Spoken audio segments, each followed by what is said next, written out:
I'm in this Bible story, volume 3. It's this volume 3.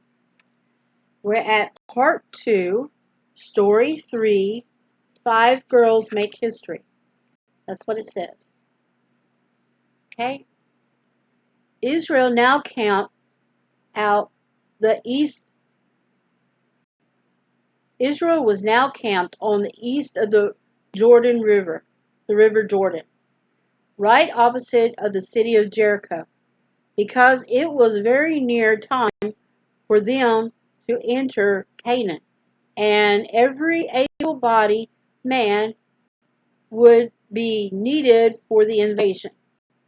God told Moses to count the people and find out how many were there. 40 years before, the number of men 20 years old and upwards was 603,555. And now the count was 601,730. That gives some idea of the awful number of deaths which took place in the wilderness. For all but 2 of the 603,555 died, all save Caleb and Joshua, adding the wives of these men and some of the children who died also, making the total number 1,200,000, and that is a lot of people to bury in such a short time. While those in charge of the numbering were counting the men in the tribe of Manasseh, they got as far as Zelophehad, Zelophehad,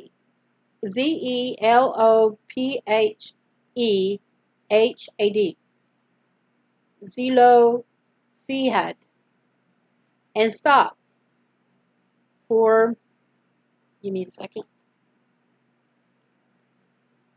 Zelophehad, a great-grandson of Joseph, had died, and he had no sons, only daughters. This meant these girls had become, this meant that these girls, just because they were girls, were left out of everything, as being of not importance. And they didn't like that, not a bit. And did they make a fuss? There must have been something very striking about these 5 girls, for they are mentioned by name several times in the Bible.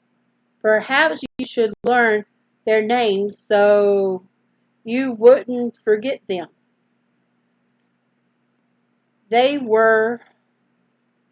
Here they are. Mahala, Mahlah, Noah, Hogla, Hoglah, Hoglah, Milcah, Milcah, and Tirzah, Tirzah. I don't think I would choose any of those names for one of my daughters, but no doubt they were considered very pretty names back in those days. But back in those days, yeah, no, for a girl, that's interesting. But that, as it may, these 5 girls really made history. First of all, they asked to see Moses. He agreed to meet with them and hear their story. Then he went to the tabernacle to keep the appointment. And what do you suppose? And what do you suppose? When they got there, they found not only Moses waiting to greet them, but Eleazar, the new high priest, starting to bug me, okay, and all the princes of the congregation, and almost everybody in camp.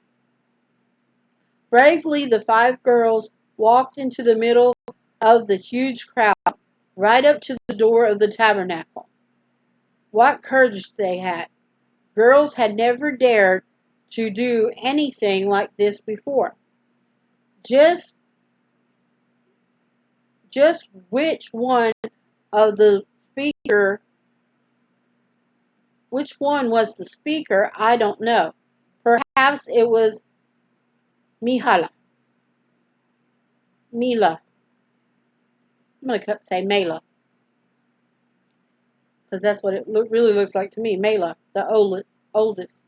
But it could have been Noah or Olga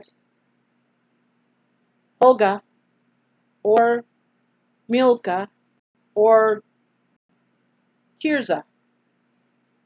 One thing for sure, they didn't try to speak at once as some girls I know would have, had they been there. They were too sensible for that. Said one of them, Father, our father died in the wilderness, and he was not in the company of them that gathered themselves in rebellion. Okay, I'm finishing it out. I didn't look. And this is the picture of them talking to Moses. The 5 people. The 5 girls with the hard names. Well, hard for me. Okay, he was not in the company of them that gathered themselves together against the Lord in the company of Korah. But he died for his own sins and had no sons. Why should the name of our father be done away from among his family, because he has no son? Give unto us therefore a possession among the brethren of our father. Moses listened patiently. It seemed to him that the girl's request was just, but before deciding, he said that he would talk to the Lord about it, to God about it. He did so, and God soon answered. He said to Moses, the daughters of Zelophehad speak right. Thou shalt surely give them a of possession of an inheritance among their father's brethren, and thou shalt cause the inheritance of their father to be passed on to them. He added, thou shalt speak unto the children of Israel, saying, if a man die and he has no son, then ye shall cause his inheritance to be passed unto his daughters. So it was that these 5 girls made history by standing for something they believed was right. They became a blessing to all girls down the ages from that day to this. For the law of inheritance given by God that at that time is very much the same as that in use in every civilization country today. You will be glad to learn that all 5 girls got married. The Bible said so. For Bela, Tezrah, and Hoglah, and Michaela, Milcah, and Noah, daughters of Zelophehad, were married unto their father's brother's son. Also, okay, in other words, they married they got what they needed. They married they married their cousins, their male cousins of either family. Okay, well, it wouldn't matter anyway. One almost one almost feels that this story should be finished, and they lived happily ever after. But of course, it doesn't. But I'm sure they lived happy for a long, long, long time. And that was the end of story 3, part 2, story 3. Going to take a break for this one, and then we'll start on the next story. And looks like this one was shorter than the other, but this was interesting already, right? Think about it.